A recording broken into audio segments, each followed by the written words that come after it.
Hello everyone, নতুন একটা ব্লগে তোমাদের প্রত্যেককে স্বাগত। ব্লগটা শুরু করছি গাড়ি থেকে। অফিস যাচ্ছি না, অফিস থেকে ফিরছি। আবার একটা নতুন গন্তব্যের উদ্দেশ্যে আমরা বেরিয়ে পড়বো আজ ঠিক সন্ধেবেলা। তাই জন্য আজকে আর্লি মর্নিং শিফট নিয়েছিলাম, মানে রিকোয়েস্টই করেছিলাম, যেহেতু বিকেলবেলা মানে একদম সন্ধেবেলার ফ্লাইট রয়েছে, সে কারণে ব্লগটা একদম গাড়ি থেকে শুরু করছি। এখন হাতের সময় খুব কম রয়েছে, তাই অফিস থেকে বেরিয়ে মানে সেই ভোরবেলা 4টের সময় বেরিয়ে গেছি, আর এখন বাজে অলমোস্ট 8:30 বাজে। এখন বাড়ি ফিরছি 1 ঘন্টা মাত্র, মানে ঠিক 1 ঘন্টা সময় পাবো বাড়িতে। আমাদের বেরিয়ে যেতে হবে। এখন নতুন কিছু সিকিউরিটির চেঞ্জেস হচ্ছে, মানে নিয়ম একটু বদলেছে। তো আগে তো ইন্টারন্যাশনালের ফ্লাইটে মানে 3 ঘন্টা তো আগে যেতেই হতো, এখন ডোমেস্টিকও কিন্তু যেতে হচ্ছে সিকিউরিটি পারপাস, যেটা নতুন, একেবারে নতুন হয়েছে আফটার 7th of May। তো এখন যেটা বিষয় হচ্ছে, আমি এখন যাবো বাড়িতে, 1 ঘন্টা সময় পাবো, তার মধ্যে রেডি হয়ে বেরিয়ে পড়তে হবে। লাগেজ কালকে রাতে সবটা গুছিয়ে রেখেছি, জাস্ট রেডি হতে যেটুকু সময় লাগবে। তার মধ্যে একটা বিষয় হয়ে গেছে, আমার ঠান্ডা লেগেছে, বেশ নাকে সুরে কথা আসছে। সেটা রিয়েলাইজ করতে পারছি ঘুর ঠিক বেরোনোর আগেই কেন আমার এরকম হলো। সকাল থেকেই শরীরটা এরকম করছে, গলা ব্যথা। আর যেখানে যাচ্ছি সেখানে শুনছি খুব বৃষ্টি হচ্ছে। ও হ্যাঁ, কোথায় যাচ্ছি না বলবো। এসে গেছি, রেডিও হয়ে গিয়েছি, প্রচণ্ড লেট হয়েছে, তাই গাড়িতে উঠে কথা বলছি। উঠে গেছি গাড়িতে। মানে সবসময় বেরোনোর সময়টা তাড়াহুড়ো তাড়াহুড়ো, প্রতিবারের মতো আমাদের এবারেও হয়েছে। বাট ক্যাব সঙ্গে সঙ্গে পেয়ে গেছি, খুব একটা চাপ হয়নি। আর দেখাচ্ছে আর 24 মিনিট, আমরা এখন দমদম স্টেশনের কাছ দিয়েই যাচ্ছি। আর যেহেতু ওই লাইনটা দিতে হয় না ডিজি যাত্রী থাকার সুবিধার জন্য, যদিও আমি বোর্ডিং পাসটা উনি আমাকে এখন পাঠাচ্ছে, আমি এখন ওই পুরো সেট আপটা করবো। তো এখন বিষয়টা হচ্ছে, প্রচন্ড আমার গরম লাগছে, কষ্ট হচ্ছিল প্রচুর, মানে আজকের দিনে দাঁড়িয়ে, আজকের ডেটটায় 21st of May, প্রচন্ড গরম লাগছে। গরম পড়েছে, জানি না আমরা যেখানে যাচ্ছি সেখানে কতটা গরম থাকবে। ঠান্ডা তো থাকবে না, বাট গরমই থাকবে। আশা করি এখানকার থেকে একটু কম, যেহেতু ওখানে প্রচন্ড বৃষ্টি হচ্ছে। হ্যাঁ, অবভিয়াসলি কোথায় যাচ্ছি সেটা তো বলবোই, আর একটু সময় যাক। আচ্ছা, আমাদের সঙ্গে আজকে এবারে কারা যাচ্ছে? প্রতিবারে আমরা নতুন নতুন মানুষজনের সঙ্গে ঘুরতে যাই, এবারে আমাদের সঙ্গে যাচ্ছে সায়ন আর পিউ। আর সায়ন হচ্ছে অনেক বন্ধু, তো ওরা দুজন যাচ্ছে আমাদের সঙ্গে। ও, আর একটা কথা বলতে ভুলে গেছিলাম, প্রথমবার আমি এরকম একটা সময় এয়ারপোর্টে যাচ্ছি।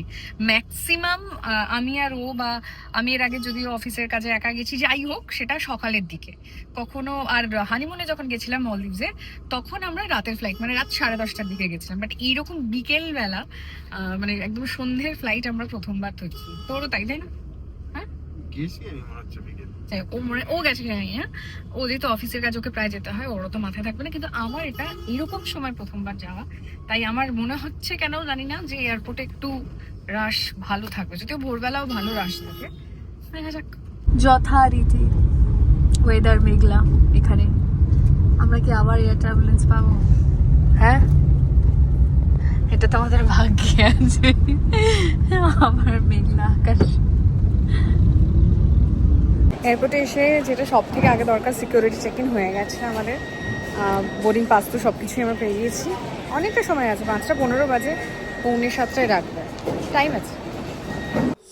তো এখন আমরা বসে আছি, কিছুক্ষণ অপেক্ষা করতে হবে। আর এবার দেখাবো আমাদের সঙ্গে যারা যাচ্ছে, সায়ন আর পিউ।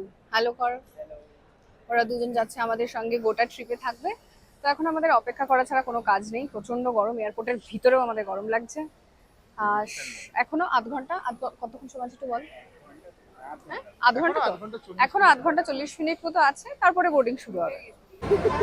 বোর্ডিং স্টার্ট হয়েছে।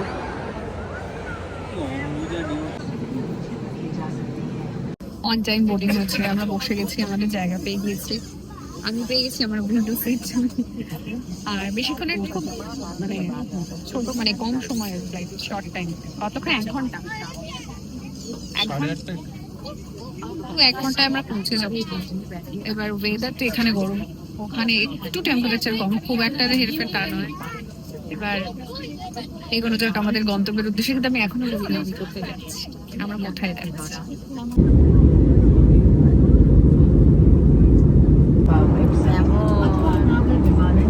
নিচে ফিরতে পারলে আবার খারাপ কন্ডিশন।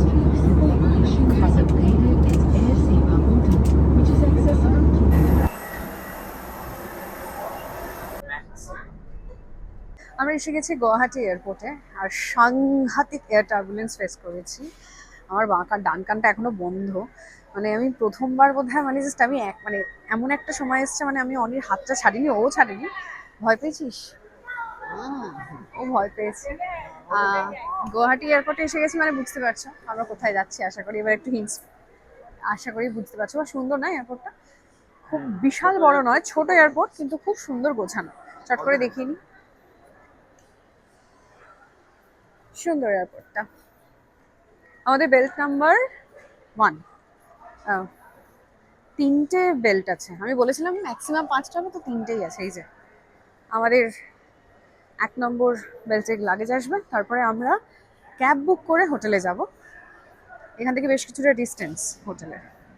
এসে গেছে আমাদের ক্যাব, আর আমরা এসেছি গুয়াহাটি এয়ারপোর্ট, মানে বুঝতে পারছো। Welcome to Assam. আমরা কাল সকাল থেকে কোথায় কোথায় যাবো সেটা হোটেলে গিয়ে শেয়ার করছি। এখন মোটামুটি 18 কিলোমিটার যেতে হবে আমাদের। পুরো পাহাড়ি রাস্তা দিয়ে আমরা যাচ্ছি এখন, পুরো পাহাড় কেটে রাস্তা। আমরা আমাদের হোটেলের দিকে এগিয়ে চলেছি, বেশ উপর দিকে। ফাইনালি আমরা রুম পর্যন্ত পৌঁছতে পেরেছি, মানে রীতিমতো হাঁপাচ্ছি, মানে অনেকটা উপরে। মানে আমাদের এই যে আমরা যেখানে আছি, এটা অ্যাকচুয়ালি হোটেল না, এটা হোমস্টে বলা যায়। শ্রীনিবাস, রাইট? শ্রীনিবাস, মানে যদি কেউ শ্রীনিবাস বুক করো, হোটেলের ঘর মানে ঘরে দেখাচ্ছি সব ঠিক আছে।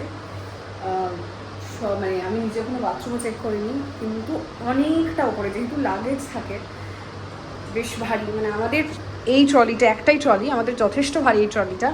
উপরে তুলতে গিয়ে বেশ চাপেই পড়েছি আমরা। আর এই রুমটা দেখিয়ে দিই, এই যে একটা বেড আছে, তবে এটা কিন্তু নন এসি, যথেষ্ট ঠান্ডা বাইরে, ভালো ওয়েদার, না এসির প্রয়োজন নেই। এখানে একটা ওয়াশরুম, বাথরুমও ঠিক আছে, বাথরুম ভালোই। এমনি এসি আমি বারবার বলছি, নন এসি আমরা বুক করেছি কারণ এখানে ওয়েদার খুব ভালো, এসির প্রয়োজনীয়তা নেই এখানে। এরকমভাবে প্রোটেকশনের, হ্যাঁ মানে আমরা জেনেই কিন্তু বুক করেছি, ওয়েদার জেনে এখানে কি অবস্থা হবে। এই যে জানলা আছে আর নেট দেওয়া আছে, জানলা সরানো সম্পূর্ণভাবে, হাওয়া ঢুকছে, তাই অসুবিধা নেই, কোনো নেই, কষ্ট নেই, এমনি সবই ঠিকঠাক। এখন আমরা জাস্ট ফ্রেশ হবো, নিচে যাব, ডিনার করব। কাল সকালবেলা কামাখ্যা মার কাছে পুজো দেবো, মা কামাখ্যার মন্দিরে যাব। তো মন্দিরে যাওয়ার জন্য আমাদেরকে অনেকটা মাঝরাতে উঠতে হবে, 3টে থেকে লাইন দিতে হবে, তবে গিয়ে 4-5 ঘন্টা পরে গিয়ে পুজো দেওয়া যাবে। বেশ চাপের, তাই ব্লগটা আজকে এখানেই শেষ করছি। প্রথম দিনের ব্লগ, আবার ভোরবেলা থেকে আমি ব্লগটা শুরু করবো। এখন জাস্ট নিচে যাবো, ডিনার করবো, দেন ঘুমিয়ে পড়বো। 3টের আগে উঠে পড়তে হবে, কারণ 3টে থেকে যদি লাইন দিতে হয় তার মানে অনেকটা আগেই সবটা রেডি হয়ে যেতে হবে। তাই সঙ্গে থেকো, এই পুরো ট্রিপটার অনেক কিছু এক্সাইটিং হতে চলেছে, আশা করছি তোমাদের ভালো লাগবে। মায়ের দর্শন দিয়ে এই যাত্রাটা আমরা শুরু করবো, তারপরে আমরা সুন্দর সুন্দর প্রাকৃতিক দৃশ্য যেগুলো রয়েছে, সুন্দর জায়গা যেগুলো রয়েছে, সেগুলো এনজয় করবো। চলো।